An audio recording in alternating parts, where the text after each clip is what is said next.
इस पावन मौके पर माता नैना देवियारे आशीर्वादाने तुहा सर्या साराया ये दर्शन रा सौभाग्य मिला।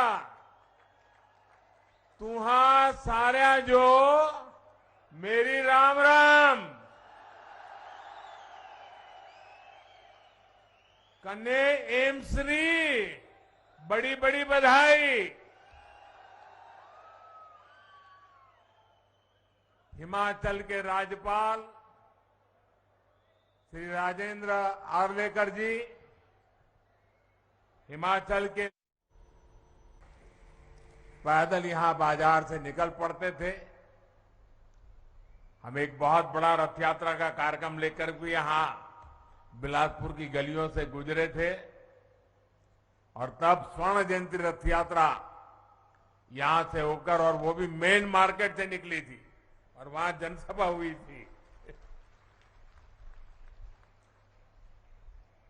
और अनेक बार मेरा यहां आना हुआ, आप लोगों के बीच रहना हुआ है। हिमाचल की इस भूमि पर काम करते हुए मुझे निरंतर हिमाचल की विकास यात्रा का सही यात्री बनने का अवसर मिला है। और मैं अभी सुन रहा था, अनुराग जी बड़े जोर जोर से बोल रहे थे कि ये मोदी जी ने किया, ये मोदी जी ने किया, ये मोदी जी ने कहा। हमारे नड्डा जी भी कह रहे थे ये मोदी जी ने किया, ये मोदी जी ने किया। और हमारे मुख्यमंत्री जयराम जी भी कह रहे थे मोदी जी ने किया, मोदी जी ने किया।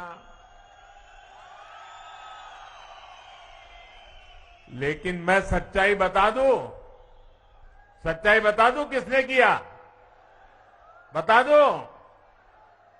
ये जो कुछ भी हो रहा है ना वो आपने किया है, आपके कारण हुआ है। अगर आप दिल्ली में सिर्फ मोदी जी को आशीर्वाद देते और हिमाचल में मोदी जी के साथियों को आशीर्वाद न देते तो ये सारे कामों में वो अड़ंगे डाल देते। ये तो जयराम जी और उनकी टीम है कि जो काम दिल्ली से मैं लेके आता हूं उसको तेज गति से लोग दौड़ाते हैं, इसलिए हो रहा है। और ये अगर एम्स बना है तो आपके एक वोट की ताकत है, अगर टनल बना है तो आपके एक वोट की ताकत है, हाइड्रो इंजीनियरिंग कॉलेज बना है तो ये आपके वोट की ताकत है, अगर मेडिकल डिवाइस पार्क बन रहा है तो ये भी आपके वोट की ताकत है। और इसलिए आज मैं हिमाचल की अपेक्षाओं को ध्यान में रखते हुए एक के बाद एक विकास के काम कर रहा हूं। विकास को लेकर हमने देश में लंबे समय तक एक विकृत सोच को हावी होते देखा है। ये सोच क्या थी? अच्छी सड़कें होगी तो कुछ राज्यों और कुछ बड़े शहरों में होगी, दिल्ली के आसपास होगी। अच्छे शिक्षण संस्थान होंगे तो बहुत बड़े बड़े शहरों में होंगे। अच्छे अस्पताल होंगे वो तो दिल्ली में ही हो सकता है, बाहर हो ही नहीं सकता है। उद्योग धंधे लगेंगे तो भी बड़े बड़े जगह पे लगेंगे। और विशेषकर देश के पहाड़ी प्रदेशों में मूल सुविधाएं तक सबसे अंत में कई कई वर्षों के इंतजार के बाद पहुंचती थी। उस पुरानी सोच को और उस सोच का नतीजा ये हुआ कि इससे देश में विकास का एक बड़ा असंतुलन पैदा हो गया। इस वजह से देश का एक बड़ा हिस्सा, वहां के लोग असुविधा में, अभाव में रहे। पिछले 8 वर्षों में देश अब उस पुरानी सोच को पीछे छोड़कर नई सोच, आधुनिक सोच के साथ आगे बढ़ रहा है। अब देखिए, लंबे समय तक, और मैं तो जब यहां आता था मैं लगातार देखता था जी, यहां एक यूनिवर्सिटी से ही गुजारा होता था और इलाज हो या फिर मेडिकल की पढ़ाई आईजीएमसी शिमला और टाटा मेडिकल कॉलेज पर ही निर्भरता थी। टाटा मेडिकल कॉलेज पर गंभीर बीमारियों का इलाज हो या फिर शिक्षा या रोजगार, चंडीगढ़ और दिल्ली जाना और हिमाचल के लिए मजबूरी बन गया था। लेकिन बीते 8 वर्षों में हमारी डबल इंजन की सरकार ने हिमाचल की विकास गाथा को नए आयाम पर पहुंचा दिया है। आज हिमाचल में सेंट्रल यूनिवर्सिटी भी है, आईआईटी भी है, ट्रिपल आईटी भी है, Indian institute of management IIM जैसे प्रतिष्ठित संस्थान भी है। देश में मेडिकल शिक्षा और स्वास्थ्य का सबसे बड़ा संस्थान एम्स भी अब बिलासपुर और हिमाचल की जनता की आन बान शान बढ़ा रहा है। बिलासपुर एम्स एक और बदलाव का प्रतीक भी है और एम्स के अंदर भी ये ग्रीन एम्स के नाम से जाना जाएगा। पूरी तरह पर्यावरण प्रेमी एम्स, प्रकृति प्रेमी एम्स। अभी हमारे सभी साथियों ने बताया, पहले सरकारें शिलान्यास का पत्थर लगाती थी और चुनाव निकलने के बाद भूल जाती थी। आज भी हिमाचल में जाओगे, हमारे धूमल जी ने एक बार कार्यक्रम किया था, कहां कहां पत्थर पड़े हैं ढूंढने का, और ढेर सारे ऐसे कार्यक्रम जहां पत्थर पड़े थे, काम नहीं हुआ था। मुझे याद है, मैं एक बार रेलवे का रिव्यू कर रहा था। आपके ऊना के पास एक रेलवे लाइन बिछानी थी। 35 साल पहले निर्णय हुआ था, 35 साल पहले पार्लियामेंट में घोषणा हुई थी, लेकिन फिर फाइल बंद। हिमाचल को कौन पूछेगा भाई? लेकिन ये तो हिमाचल का बेटा है, वो हिमाचल को भूल नहीं सकता।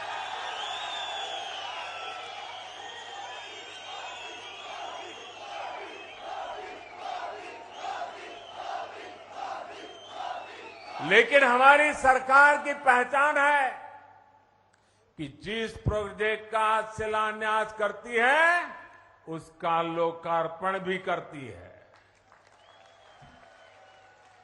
अटकना, लटकना, भटकना वो जमाना चला गया दोस्तों।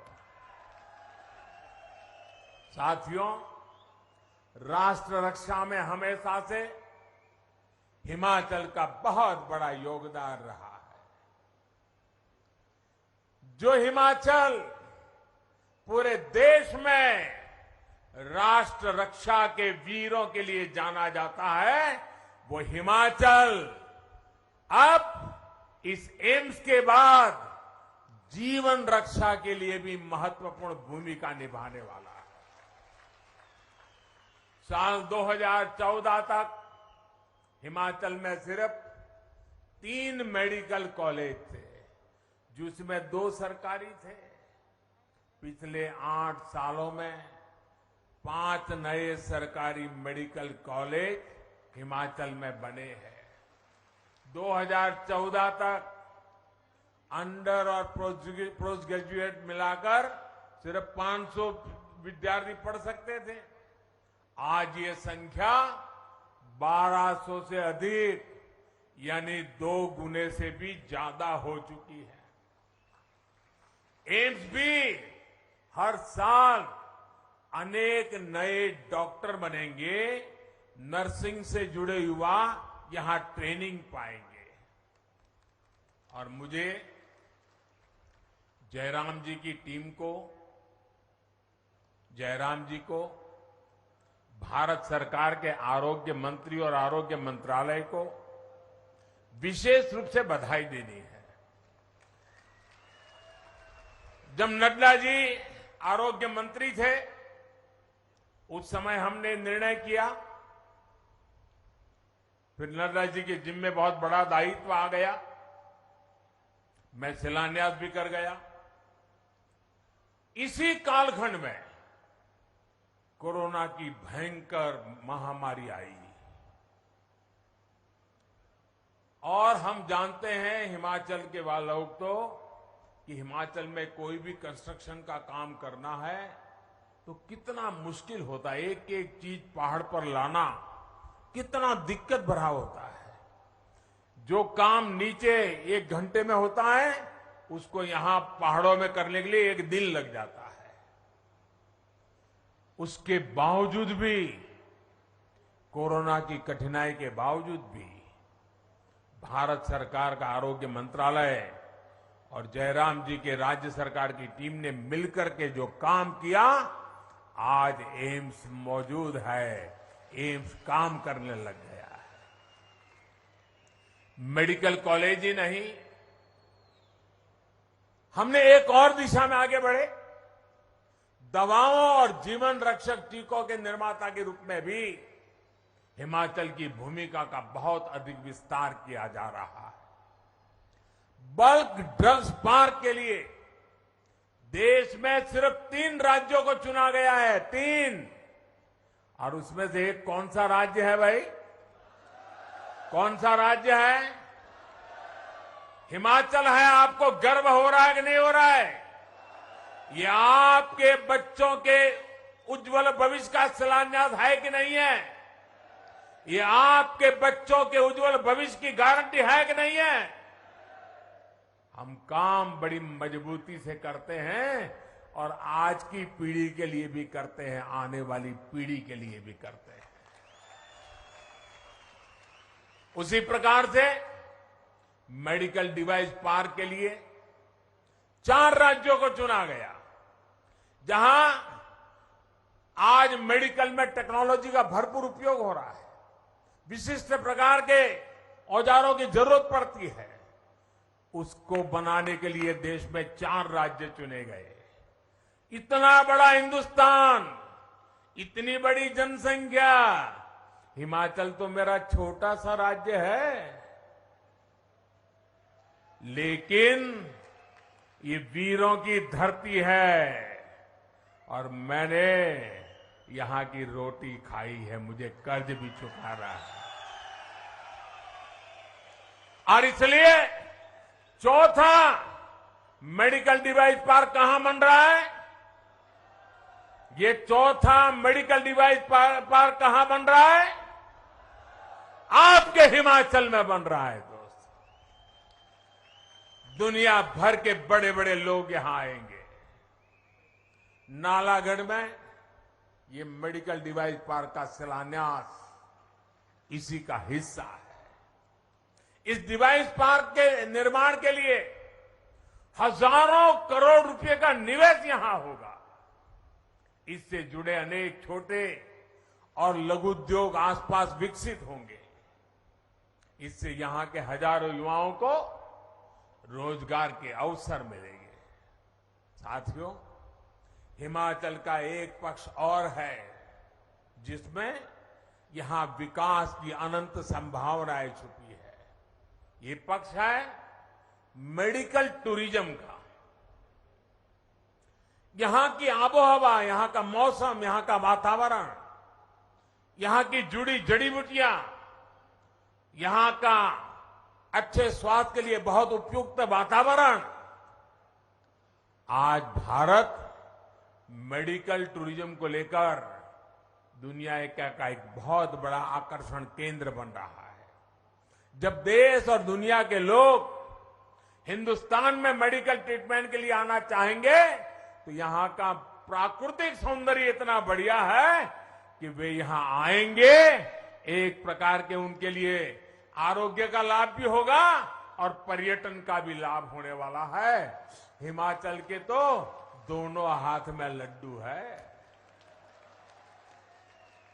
साथियों, केंद्र सरकार का प्रयास है कि गरीब और मध्यम वर्ग का इलाज, उस पर खर्च कम से कम हो, ये इलाज भी बेहतर मिले और इसके लिए उसको दूर तक जाना भी न पड़े। इसलिए आज एम्स मेडिकल कॉलेज जिला अस्पतालों में क्रिटिकल केयर सुविधाओं और गांवों में हेल्थ एंड वेलनेस सेंटर बनाने पर एक सीमलेस कनेक्टिविटी पर हम काम कर रहे हैं, उस पर बल दिया जा रहा है। आयुष्मान भारत योजना के तहत हिमाचल के अधिकतर परिवारों को 5 लाख रुपए तक के मुफ्त इलाज की सुविधा मिल रही है। इस योजना के तहत अभी तक देश भर में 3 करोड़ 7 लाख गरीब मरीजों का मुफ्त इलाज हो चुका है और इसमें से 1.5 लाख तो लाभार्थी ये मेरे हिमाचल के मेरे परिवारजन है।